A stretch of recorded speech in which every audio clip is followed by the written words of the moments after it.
J'ai intitulé cette présentation à la recherche de Lapitskade. Je m'entraînerai un petit peu pour la prononciation. En fait, ça signifie le bonheur au travail en danois. Donc, en fait, en Europe du Nord, c'est le seul endroit où ils ont un mot vraiment pour déterminer ça. Donc, ça prouve qu'ils sont quand même assez avancés dans la réflexion sur ces problématiques. Donc, je vais commencer par vous parler un petit peu de moi et de mon parcours, en fait, parce que je suis issue du monde associatif plutôt. Où j'ai occupé différents postes, donc au magazine Fragile, l'association House de Couette ou encore Radio Prune. Donc différentes expériences, et si j'en parle, c'est parce que je pense que ça a un impact fort sur ce que je suis aujourd'hui et sur le poste que j'occupe.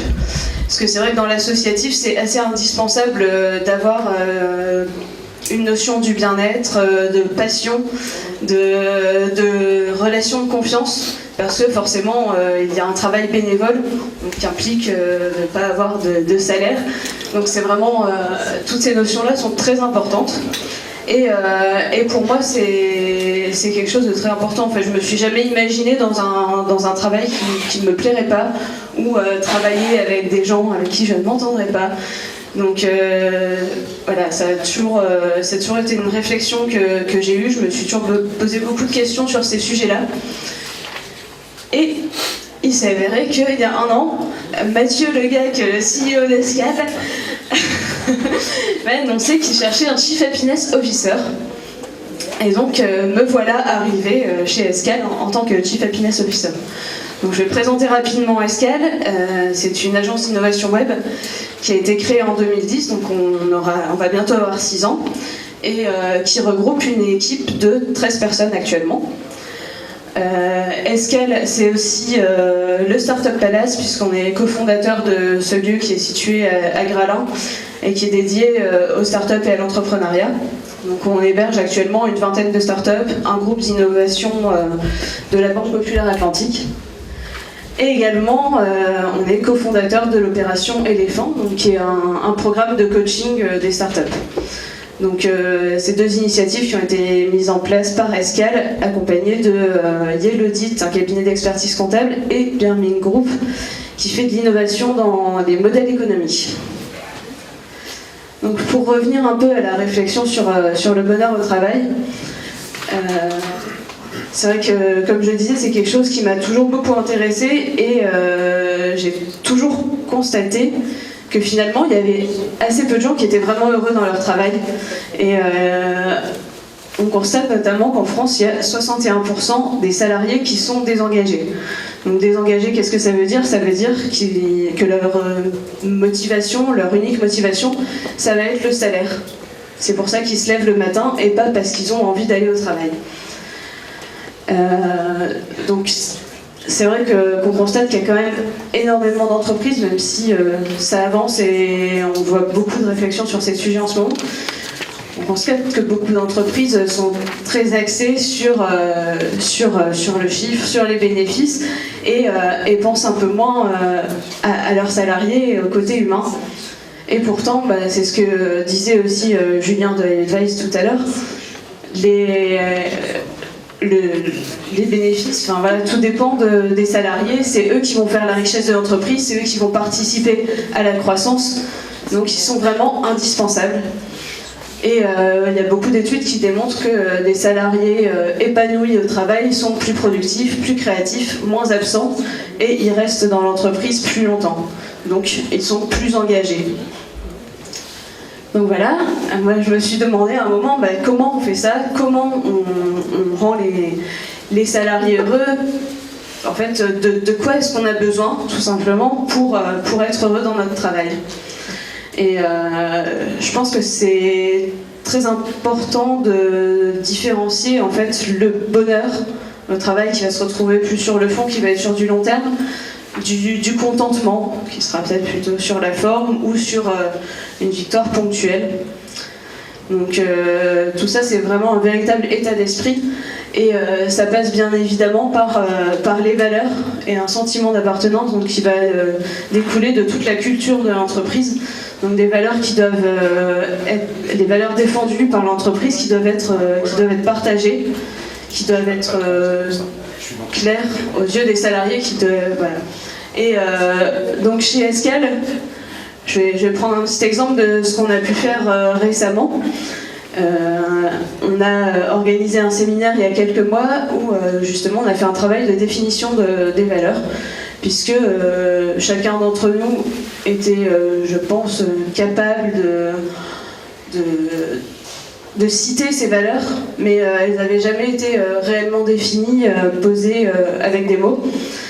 Donc l'exercice a été de créer le blason d'Escale, donc en 3 groupes, et donc je vous les montre ici, et on peut voir en fait que effectivement les valeurs qui sont ressorties sont communes à ces 3 blasons. Donc on peut voir des notions d'excellence, d'innovation, de bienveillance, de respect. Et donc en 3 groupes différents, on voit qu'on a réussi à mettre des mots en commun, donc que tout ça transparaissait bien dans nos manières de travailler aux yeux de chacun dans l'équipe. Ensuite, le salarié a également besoin de challenge pour être heureux et pour être épanoui. Quand je dis challenge, je ne parle pas de compétition, attention, mais bien de challenge individuel. Parce que je pense qu'au bout d'un moment, quand on fait la même chose, on commence à s'ennuyer. On a tous besoin, pour s'épanouir, d'être dans un apprentissage perpétuel.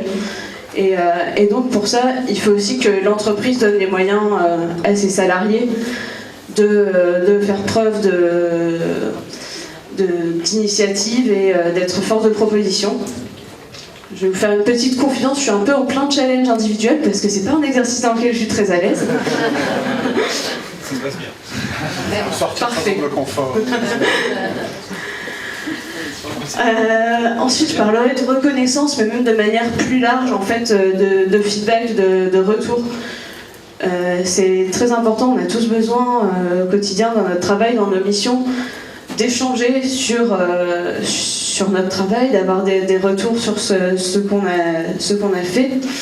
Et nous, par exemple, chez Escale, un exemple tout bête, on a mis en place des réunions d'amélioration continue qui ont lieu toutes les 2 semaines et qui permettent en fait de faire le point sur les missions réalisées sur les 2 dernières semaines, mais aussi d'échanger sur nos échecs, sur ce qu'on a réussi et du coup également de se faire des retours entre nous.